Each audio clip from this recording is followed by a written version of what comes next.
Nos conectamos a esta hora con el congresista de Alianza para el Progreso, Eduardo Salguana. Esta tarde hay pleno en el que debiera formalizarse la conformación de las comisiones ordinarias, que no ha dejado contentos a varios. Se denuncia repartija.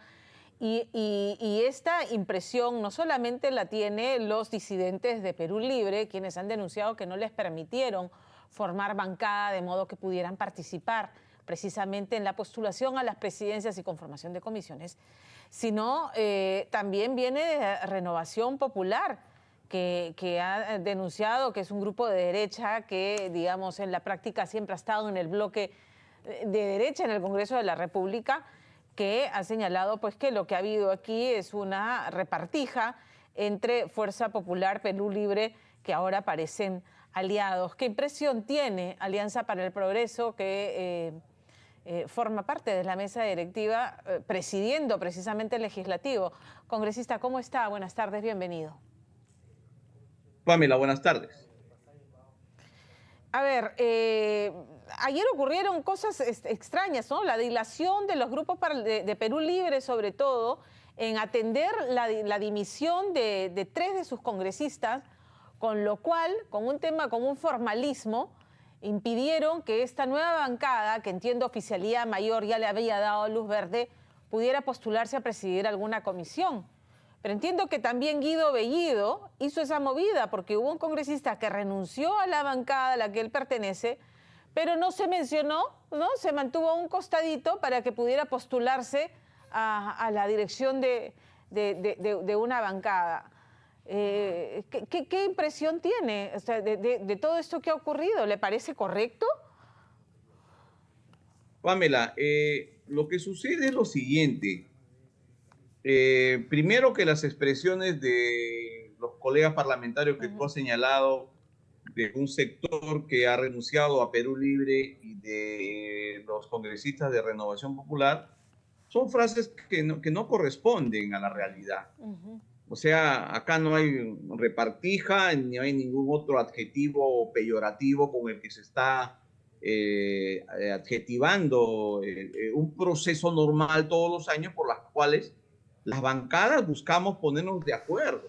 O sea, hay que recordar, Pamela, que el Congreso no está una sola fuerza, una sola voz. Además, que ha habido, tú sabes, una alta división y un fraccionamiento en los últimos 24 meses. Hemos ingresado 9 bancadas y en este momento estamos 13 bancadas. Y ayer se pretendió incorporar 2 bancadas más. O sea, a este paso vamos a tener 26 bancadas, cada uno de 5 integrantes. Y precisamente una de las expresiones de esta suerte de anarquía que algunos colegas pretenden instaurar en el Congreso, y que las bancadas no tengan legitimidad, no tengan fuerza de representación, es lo que pasó con la bancada bicentenario del señor Bellido. Correcto. En pleno momento de la reunión, Pamela, de portavoces, donde estábamos justamente viendo el tema de las comisiones, un miembro de su bancada, Elías Vara, presentó su oficio renunciando a la bancada. Eso fue cuando la Junta de Portavoces estaba reunida, se enteran de la renuncia de Elías Vara. Efectivamente. Con esa renuncia, de aceptarla inmediatamente como pretendía el señor Varas y trasladarse inmediatamente a otra bancada. Es decir, acá no existe pues convicciones, no existen afiliaciones ideológicas, programáticas, simplemente interés personal por pertenecer a determinado grupo o quizás a determinada comisión. Entonces, en ese momento, la bancada del señor Bellido ya no tenía representación en portavoces. Y así sucesivamente podía pasar en ese momento, porque han sido cerca de 4 horas de reunión, y de esa manera no había cuándo acabar la sesión de portavoces, y no hubiésemos podido determinar los integrantes de las comisiones, los números de las mismas y las bancadas parlamentarias que estarían a cargo de ellas, ¿no? Por eso es que, conforme al reglamento, se decidió mayoritariamente, con más de 80 votos, que las renuncias que se formulen, Pamela, sean procesados, como dice el artículo 34 del reglamento, primero al interior de la bancada en un plazo prudencial y luego sean tramitadas ante la Oficialía Mayor como corresponde. Y luego de eso podrán ellos incorporarse a la bancada que deseen. y de esa manera situación la particular... anarquía que se estaba pretendiendo instaurar en el Congreso de la República.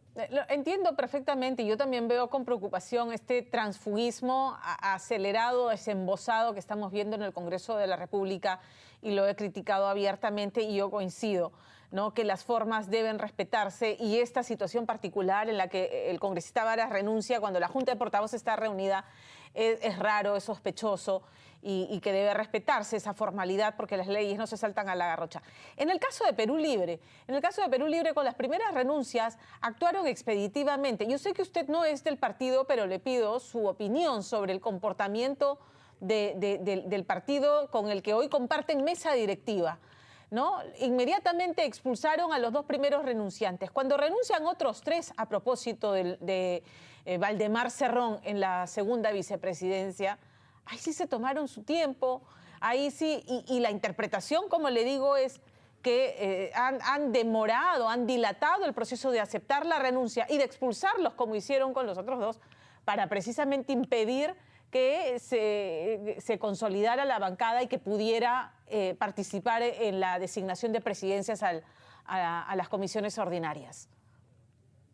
En todo caso, son interpretaciones, Pamela, válidas, obviamente. Sin embargo, yo parto del principio de que lo que tiene que primar y tiene que respetarse en la política peruana y en el Congreso de la República son las organizaciones políticas, son los partidos políticos. Porque mira, si tú, como tú bien lo has llamado, un transfugismo, en los últimos 24 meses hemos tenido colegas que han cambiado hasta de 5 bancadas, 4 bancadas. Es una sinvergüencería, pues, ¿no? Así es, así es. Entonces, tenemos que empezar desde ahora, si no lo hemos hecho en los meses anteriores, debemos empezar a ordenar, yo creo, la casa. Y eso pasa por que toda renuncia sea procesado previamente en un plazo prudencial, para lo cual hay que modificar el reglamento del Congreso, hay que armar un procedimiento expeditivo también para que no suceda lo que tú dices, ¿no? En tal caso me demoro y en tal caso lo hago de manera inmediata, un plazo regular, en la cual el colega, conforme además a la sentencia del Tribunal Constitucional, renuncie estrictamente por motivo de conciencia, temas políticos, temas de variación del programa, digamos, una deslealtad con los electores, ¿no? Etcétera, debidamente fundamentado, como dice el TC, y no por motivos crematísticos, económicos, de intereses particulares, como se vio en el pasado. Entonces, eso hay que corregir. Y eso es lo que creo que hemos empezado a hacer el día de ayer en la Junta de Portavoces, y mi concepto es lo correcto y lo que tenemos que hacer. Ahora, en el caso, ¿cómo frenar esta práctica malsana del transfugismo? Porque quien es elegido en un partido, yo entiendo, si hay razón, o sea, todos alegan razones de conciencia, ¿no? Motivos y diferencias irreconciliables, entonces me aparto, me voy, formo otra bancada. O sea, no se puede ir en contra de la libertad de conciencia, es cierto, pero ¿cómo ordenamos la casa de modo que esto no ocurra? ¿Cómo se sanciona esto que estamos viendo ahora, que es descarado? Sí, efectivamente, porque la mayoría de casos de deserción de las bancadas no responden a temas de conciencia, ¿no? Tú recuerdas el año pasado, el 28 de julio, cuando se dio el primer recambio para la elección del siguiente consejo directivo, varios colegas parlamentarios renunciaron porque no fueron considerados como candidatos a la mesa directiva, y eso fue evidente, ¿no? Entonces, esos casos, por ejemplo, es de interés estrictamente particular. Y lo que yo creo que aquí hay que ser drástico, donde no se puede acreditar que el tema responde a una motivación política de conciencia claramente definida, yo lo que creo es que el colega que renuncia a su bancada tendrá que ser reemplazado por su accesitario, y de esa manera mantenemos la disciplina y el orden. No podemos empezar con 9 y al tercer año ya estemos en las 14, o sea, en el doble de bancadas parlamentarias. Y eso, fíjate tú, Pamela, además del problema que genera, porque hay que darles oficina, personal, gasto adicional al Congreso, te genera una dispersión para la toma de decisiones. Correcto. Es un problema porque imagínate, ayer no alcanzaba ya la sala Grau para el número excesivo de portavoces de 15 bancadas que pretendían formarse el día de ayer. Claro. Entonces, en todo aspecto de análisis es totalmente negativo. ¿Y esa modificación es una modificación al reglamento del Congreso y algún ordenamiento legal o alcanza también a una modificación constitucional, una reforma constitucional? Yo creo que es una modificación al reglamento, Ya. ¿no? Me parece que hay simplemente con una ley ordinaria que es el reglamento del Congreso. Claro, y habría que poner de acuerdo, o sea, lograr el voto favorable, que no va a ocurrir, pues, porque van a sentir que les ponen, los atan de pies y manos para hacer lo que están haciendo ahora, que es como un saltimbanqui, ir de una bancada a otra según mi conveniencia en el momento, que es vergonzoso. Ahí veremos. Sí. Ahí veremos, Pamela, a los partidos políticos que somos responsables frente a la ciudadanía y ¿Hay que alguna queremos propuesta realmente... en esa línea? ¿Hay algún proyecto, alguna propuesta puntual en esa línea, digamos, en cola? Tengo entendido que hay una propuesta en Constitución, nosotros la vamos a revisar y de ser necesario, obviamente vamos a incorporar algunos elementos que se han presentado en los últimos días, ¿no? Que ha sido patética ya esta dispersión anárquica que está habiendo en el Congreso y que no nos ayuda a recuperar la imagen del Parlamento frente a la ciudadanía. Poner en orden la casa, como usted ha dicho, no es volver a la inmunidad parlamentaria total, como están planteando algunos congresistas que además hoy están siendo investigados en el Ministerio Público en el caso de los niños. ¿Qué opinión tiene de este proyecto que han presentado sus colegas de Acción Popular? APP está en desacuerdo con esa iniciativa, no la vamos a respaldar. Podríamos discutir el tema, pero creo que no es el momento de poner en mesa de debates un asunto que además puede ser observado como la búsqueda de impunidad, ¿no? Yo creo que así como está, sigamos trabajando y demostrémosle a la población, a la ciudadanía del país, que somos capaces de recuperar la confianza trabajando con honestidad, con esfuerzo, con decencia. Y parte de esta corrección o arreglar la casa, como te decía Pamela, por ejemplo, es el tema de la congresista Digna Calle, ¿no? Que en realidad es un aspecto que nos genera rechazo a todas las bancadas parlamentarias y ya hay un proyecto de reforma del reglamento que ha planteado precisamente la bancada de APP, por la cual los permisos de naturaleza personal solo se podrán extender por un plazo de 7 días. Pasado este periodo de tiempo, si es que no es de salud debidamente justificada, o sea, estás internado, estás grave, te van a operar o estás en recuperación de una intervención quirúrgica, podrán ampliarte tu licencia. Caso contrario, inmediatamente, de facto, tendrás que ser reemplazado por tu accesitario. Eso es lo que tenemos que hacer inmediatamente y además respaldaremos las denuncias constitucionales que le han planteado en la subcomisión respectiva, porque lo que hace esta señora es totalmente inaceptable.